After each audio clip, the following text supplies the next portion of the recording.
6 August 1945. Bombing of Hiroshima. On that day, everything was burnt in the city.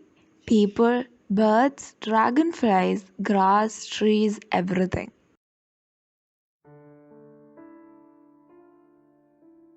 On the morning of August 6th at 8:15 a.m. local time, a B-29 bomber Enola Gay dropped the atomic bomb called Little Boy. It exploded 200 feet above Hiroshima in a blast equal to 12 to 15,000 tons of TNT, destroying 5 square miles of city.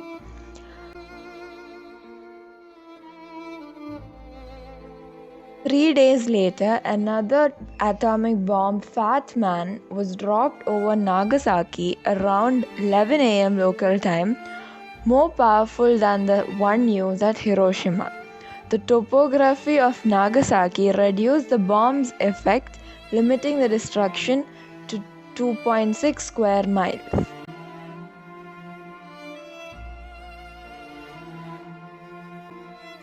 Why did the US drop atomic bombs on Hiroshima and Nagasaki?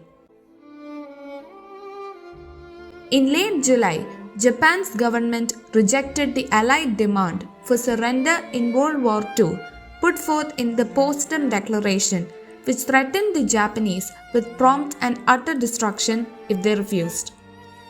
In order to avoid high US casualties, US President Harry Truman decided to use the atomic bomb in the hopes of bringing the war to a quick end.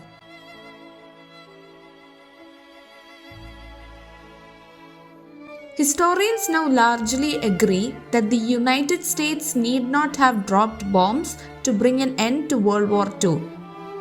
President Harry Truman and his advisors chose to authorize the use of the atomic bombs in part to further the US government's post-war geostrategic aims.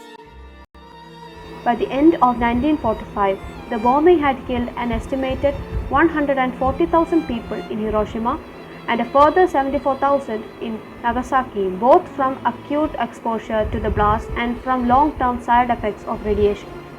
It is almost unfathomable how human beings were melted, incinerated, and carbonized there. Those who survived the bombings are known as Hibakusha, faced an horrifying aftermath in the cities, including radiation poisoning and psychological trauma. 5 to 6 years after the bombings, the incidence of leukemia increased noticeably among survivors. After about a decade, survivors began suffering from thyroid, breast, lung, and other cancers at higher than normal rates.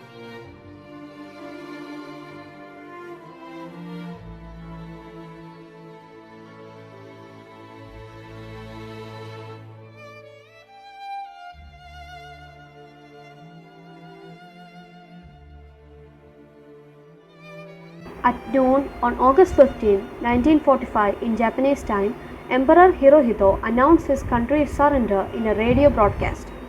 The day is known as Victory over Japan Day or VJ Day. The formal surrender agreement was signed on September 2nd abroad in the US battleship Missouri, anchored in Tokyo Bay. Some lesser known facts about the bombing of Hiroshima and Nagasaki. The Japanese city in Kokura was the primary target for the Fat Man bomb on August 9, 1945, but on the morning of the raid, the city was obscured by clouds and the mission commander diverted to the secondary target Nagasaki. The oleander is the official flower of the city of Hiroshima because it was the first to bloom again after the explosion of the atomic bomb in 1945.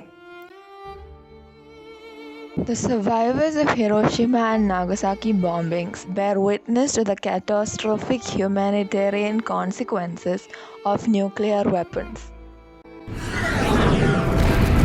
The alert comes through quickly. Your team is ready to help, but can you? Your first thought is to the survivors. Hospitals there are severely damaged, electricity and water are cut off, and life-saving equipment lies in fragments. What's worse is the doctors, nurses and first responders are also among the victims. but can you send people in? Your maps aren't much use now. The blast wave and fireball have destroyed buildings, covered roads in rubble, and torn train tracks from the ground.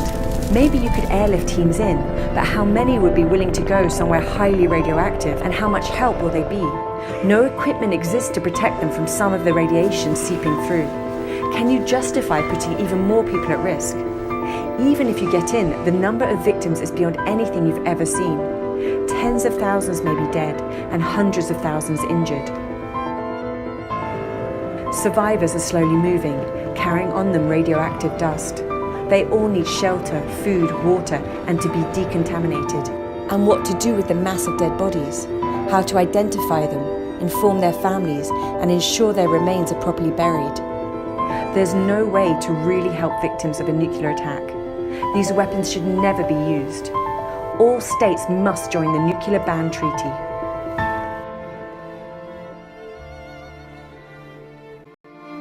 Today, the nuclear arms race threatens to not just part a nation or two to its knees, it threatens the very existence of all of us.